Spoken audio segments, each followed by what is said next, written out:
Okay. I'm going to start to introduce this book, Challenging Behavior. It's the first time I'm using it, but it's something that people are always unsure what to do about. And it's something you can really only become good at with practice, but talking about some of the things that you have no doubt already encountered or will encounter can be helpful. So I'm just looking at part one, preventative practices, it says. And this is something people really didn't tell me until a lot later on in my career. But it says an old adage says, you cannot give what you do not have. Teachers experiencing stress and burnout are less responsive to young children's social and emotional development. One fundamental aspect of preventative practices is that nurturing your own well being enhances your capacity to care for children. Preventive practices also focus on the building positive connections with all children, adapting strategies that consider the cultures and characteristics of children and their families, and attending to the environment to ensure that each of these practices are embedded across routines and transitions. With these goals, teachers nurture an environment that fosters relational healing, encourages positive behavior, and prevents challenging behavior from occurring. The 5 articles, and this is in part 1, so this is the cover page to part 1. The 5 articles in this part provide teachers with concrete strategies and examples for how to implement preventative practices in the classroom. And then it gives some of the people that will be talking and kind of goes into what each of the articles are going to be about. I say we just get started. All right, so becoming a social and emotional teacher, the heart of good guidance. And so if you think about some of the DAP we've learned in 125, that social emotional domain is a really important one. We have a lot of people, children as they get older, having anxiety and low self-esteem. The earlier in early childhood that we start kind of nurturing our social and emotional development, the better it's going to be. All right, so I'm on page 8. Here we go. And this is by Catherine Zinzer, Susan Denham, and Timothy Kirby. It says it's the end of center time, and Jerome is standing beside the preschool classroom's computer screaming, "I wanna play!" His teacher, Ms. Caroline, crosses the room and squats beside him. She says, "I know that game is really fun, but you've already had your computer time this morning. See the center chart? Now it's Jose's turn, and you can watch him play, but you'll have to wait to play again." Jerome scowls at Miss Carolyn and balls up his fists, slams them down on the keyboard in front of Jose, yelling, "I want to play now!" Is this a pre-K room? I don't even know. Miss Carolyn takes a deep breath to remain calm. She's been working with Jerome on managing and expressing his feelings, and she reflects briefly on the strategies that have worked in the past. "Jerome," Miss Carolyn says, "it looks like you're having a really big feeling right now, and that's okay. But it's not okay for you to hurt our classroom materials or to yell like that because it hurts your friend's ears and mine." Miss Carolyn shows Jerome her slightly sad facial expressions and asks, "Do you remember our calm down song? Do you want to sing it with me?" And Miss Carolyn, I don't know what the rhythm is to this, begins singing, Take 3 deep breaths, and places her hands on her stomach as she takes a deep breath. Hesitantly, Jerome joins in, singing quietly at first, but matching her hand gestures and breathing. "Now count to 3. 1, 2, 3. Calm down, calm down." Miss Carolyn's reaction to Jerome's outburst helped to promote his social and emotional learning. In fact, her behaviors could be described as social and emotional teaching. Each of her actions coming to Jerome when he was upset, remaining calm in a stressful situation, displaying an appropriate emotional reaction, sadness, when Jerome yelled, connecting Jerome's emotions with the curriculum used in her classroom, and modeling an appropriate way to handle strong feelings are teaching Jerome about the social and emotional world. The term social and emotional learning is used in early childhood education settings to encompass the behavioral and emotional skills children will need to be ready for kindergarten. However, it is important for teachers to keep in mind that social and emotional learning is an ongoing process of acquiring a set of skills or competencies, not the skills themselves. In early childhood, this process is grounded in the relationships children have with their caregivers. In addition to parents, teachers play a critical role in the process through social and emotional teaching. Such teaching goes beyond direct instruction and related curricular programs. It is highly dependent on teachers' own social and emotional skills. In this article, we synthesize recent research in child development and early childhood education to describe how teachers can foster social and emotional learning through their everyday interactions with preschool age children. Now, what I'm thinking is what that just said is that teachers need to be socially and emotionally well in order to teach it, right? So, before defining the components of effective social and emotional teaching, it's important to first consider what competencies teachers may wish to promote in young children for social and academic success. These interrelated abilities include being socially and emotionally aware, the ability to identify one's own and others' emotions, as well as empathize with someone even when you feel differently than they do. Erin knew that Chantel was crying and felt sad because another child refused to let her play at the water table. Regulating one's emotions, the ability to manage one's emotions and behaviors across various situations. Martin laughed and danced across the carpet during music time, but knew to be quiet as a mouse when walking in the hallway. Making socially responsible decisions, the ability to consider social norms and the consequences of one's own actions when making decisions about how to behave. Jessica felt really mad when Andre accidentally bumped her block tower and sent it tumbling to the floor. But she could tell by looking at Andre's surprised face that he didn't mean to. So instead of yelling or throwing the blocks, she asked if he would help her build it again. Children who are more skilled in these areas have more success making friends, are more positive about school, and have better grades later in elementary school. The academic benefits of social and emotional learning make sense when you consider the competing emotional and attentional demands on preschoolers in busy, productive classrooms. The related concepts of social and emotional competence, self-regulation, and executive function are often grouped by researchers under the umbrella of learning-related skills, which all contribute to children's social and academic achievement. So then they start to talk about what social and emotional teaching is. Children develop social and emotional skills primarily through interactions with family members, teachers, and peers. With many children spending large amounts of time in preschool and other early education settings, the influence of early childhood teachers on children's social and emotional learning is attracting greater attention. Across the country, teachers are held accountable by early learning standards to promote their students' social and emotional skills. But until recently, it was unclear what sorts of social and emotional teaching practices are highly effective. Teachers promote social and emotional learning through a variety of activities and practices, some purposeful and planned, and some naturally occurring.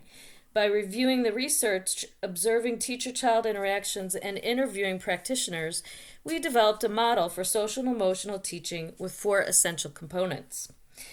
1, using a curriculum that addresses a broad range of social and emotional skills. 2, being a socially and emotionally competent teacher. 3, capitalizing on everyday interactions as natural opportunities for social and emotional learning. And 4, creating a positive emotional climate in the classroom. Together, as explained throughout the rest of this article, these practices facilitate the learning process, helping children acquire and practice using social and emotional competencies. So basically, I think a lot of social emotional learning occurs through teachers facilitating conversations and dialogue between children. That's where the biggest, I think, gains are shown, and through teachers role modeling or pointing out when children are, really exhibiting those social emotional competencies. But let's see what they say about a curriculum. And this is kind of interesting because I think a lot of smaller childcare centers or or programs can't afford like an actual curriculum. And I think that in our classes, we do learn how to develop that ourselves if we want to. It just depends if that's how you want to do it. So, using a social and emotional learning curriculum. Research has shown that high quality social and emotional curricula can improve children's skills in the short and long term. Okay. When teachers use a research based curriculum effectively, they provide students opportunities to develop foundational skills, such as being able to identify and label their own and others' emotions that support later academic performance, school adjustment, peer relationships, and overall emotional well being. The Cassell Guide, Effective Social and Emotional Learning Programs, identifies 7 evidence based preschool programs that successfully promote children's self control, relationship building, and problem solving, among other social and emotional skills. Administrators and teachers may find guides such as this one helpful in identifying and selecting evidence based programs. So, we are going to have to, as part of this article in this part 1, look at what this Cassell program is and, well, how much does it cost? Is this what I see in classrooms where children have to like look at the different faces and identify their feelings? Is that what they're talking about? We're going to have to figure that out. Being a socially and emotionally competent teacher. So are you a mature teacher who can guide this development? I'm not sure I was when I first started teaching at 23. All right, just as children come to school each day with their emotions, experiences, and backgrounds, teachers also differ in how successfully they navigate their social and emotional lives. These differences have meaningful impacts on how easily teachers can help children with social and emotional learning. When teachers experience, regulate, and appropriately express their emotions, positive or negative, in the classroom, they're modeling for children the social norms associated with feelings, different feelings, and how to communicate those feelings. Teachers' positive displays of warmth, joy, and excitement can positively impact children's emotional well-being and promote learning. Conversely, teachers' displays of negative emotions in the classroom, especially when frequent and not well regulated and not moderated for an audience of young learners, are associated with children's poorer emotion regulation and increased aggressive behaviors. And I'm sort of thinking of people who are very negative or always complaining, maybe people who are mad a lot, maybe don't like the work environment. Those kids are going to pick up on it. Just like at home, if the parents are always fighting, kids pick up on it, right? All right, so teachers who are more aware of and knowledgeable about emotions may more easily scaffold children's labeling of emotions and empathize with their complex emotional experiences.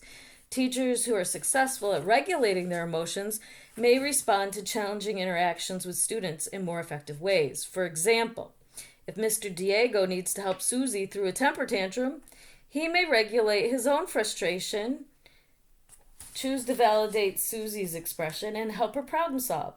Mr. Diego might say, I see that you're very upset because you can't play in the block area right now. Is there somewhere else you would like to play while you wait?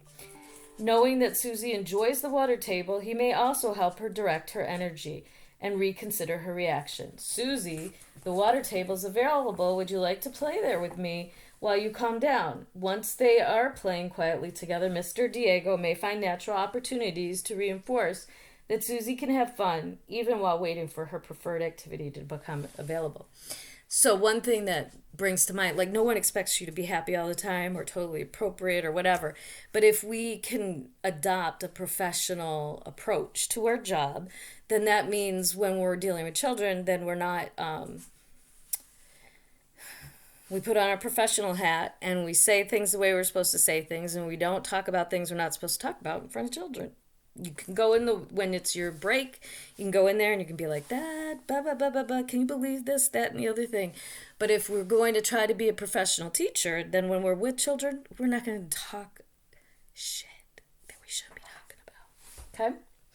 All right. Similarly, teachers who are better able to manage their emotions, thereby generally staying on an even keel in the classroom, can create a consistently positive emotional environment. Children learn what to expect from their teacher and anticipate that the teacher will respond to their emotional expressions with understanding, further supporting children's learning.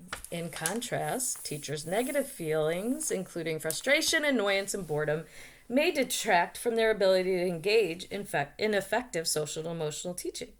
Teachers who experience intense negative emotions at work, such as stress, depression, are more likely to frequently express negative emotions and to react punitively to children's emotions or expression of emotions. When teachers invest in developing their social and emotional competencies and take proactive steps to reduce their stress and regulate their emotions, both in and outside of the classroom, they are not only going to feel better about themselves, but they may also be more effective social and emotional teachers. For steps teachers can take, we will see a section called Tips for Advancing Your Social and Emotional Competence, which is right below. And this is really about self-care. I think it's something that really has been talked about a lot now because there's so much talk about teacher burnout. So it says take care of yourself, practice what you preach, examine your work environment. What can you do to make your classroom a positive place to work, learn and play, right? And it does give more resources if you want to check them out. And don't go it alone. So a lot of us in early childhood classrooms do have co-teachers or partners, whatever you want to call them, that are in the classroom with you. And if you can work on it together or get a mentor to help you, if this is like, we all have weaknesses and strengths that we bring to the table, it's always good for teachers to have a goal that they're working on. So if one of your goals is to be more positive about yourself and your children, the children you're taking care of, then that's something you could work on with a colleague.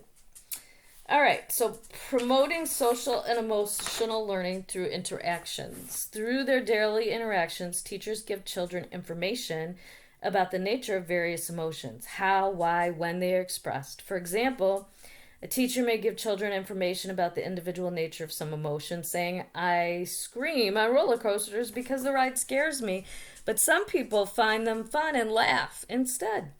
Children are constantly observing and processing other emotional expressions and behaviors and incorporating this learning into their own behavior.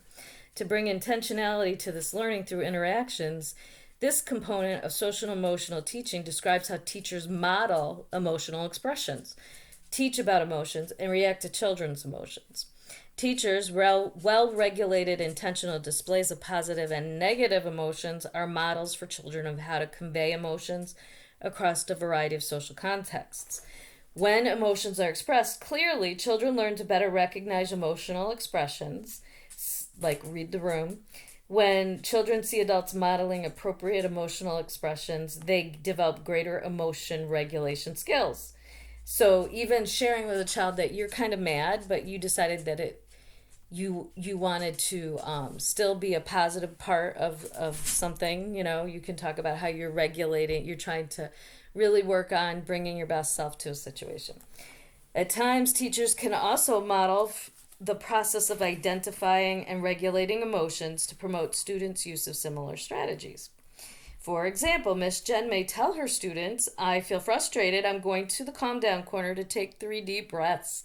To deepen recognition and understanding of emotions, educators teach children the labels, causes, and consequences of emotions through discussions, as well as coach children through emotional situations. So activities like reading stories about feelings can be designed to create opportunities for teachers to directly teach about emotions. Teachers can also capitalize on situations as they arise. For example, following a dispute on the playground, a teacher may scaffold a discussion between the student about each child's emotions, and behavioral choices. The teacher might provide labels for children's emotions and suggest strategies to resolve the conflict. In addition to modeling and teaching, educators should prepare themselves to react calmly and supportively to children's emotional displays. Warm, accepting reactions to children's negative emotions, such as sadness and anger, help children better regulate their responses to emotions. For example, when a teacher crouches down next to a crying child and asks what's wrong or says it's okay to cry when you're sad, they are encouraging a child's expression and validating the emotional experience. Conversely, punitive or dismissive reactions by caregivers are associated with negative outcomes. If a teacher responds to a crying child by saying, "Stop crying. If you keep crying, you'll have to go to the baby room," they're belittling a child's emotional experience. When carefully implemented by a mindful teacher, the components of social and emotional teaching work together. A teacher with young social and emotional competencies is better able to recognize the origins of a child's negative emotional expressions, to empathize, to regulate their own negative feelings, and to choose a constructive response. In turn, such awareness and sensitivity can strengthen the relationship between the teacher and the child while also enhancing the emotional climate in the classroom. And then it talks about creating a positive emotional climate. The emotional climate of an early childhood classroom, which is our final component of social and emotional teaching, is palpable. So this is the final one. The other one is promoting it through interactions, having a competent teacher using a curriculum, right? Now we're going to have an atmosphere, which the teacher is the facilitator of, right? All right. So, markers of a positive emotional climate includes a classroom feeling warm and inviting, the children appearing comfortable, the teachers enjoying the children's company, and the children and teachers engaging in shared activities. Such positive learning environments are more enjoyable to spend time in and more conducive to children's social and emotional learning. Children learning in emotionally positive classrooms are more socially competent and display fewer problem behaviors. A positive classroom environment or climate in a preschool, in combination with a positive relationship with a preschool teacher, is associated with fewer problem behaviors, well into second grade. So again, in the infant classroom, we read a book called The Relationship Way. That relationship piece for teachers is so key to really facilitating or nurturing that space for children to really learn and grow. In less positive classrooms, teachers and children may express more negative emotions. There may be power struggles, with teachers relying on raised voices or threats to manage children's behavior in these classrooms.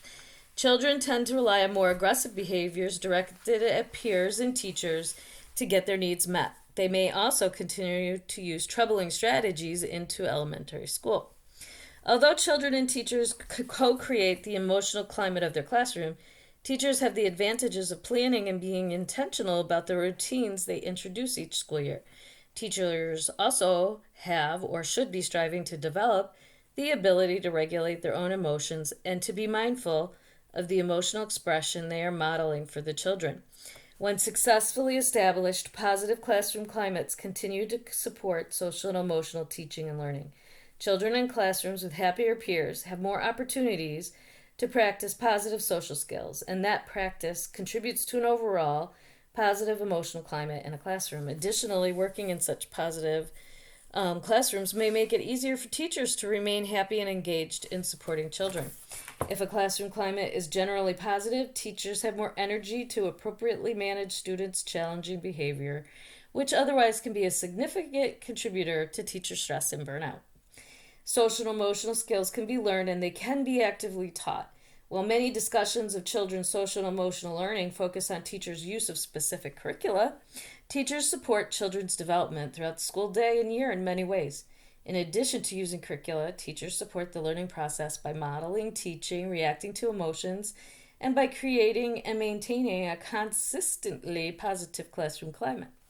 Furthermore, teachers' effectiveness in using each of these approaches depends in part on their own social and emotional competence. By knowing how they can impact their students' social and emotional learning, teachers can extend instruction, guiding children toward competence and a lifetime of happy relationships.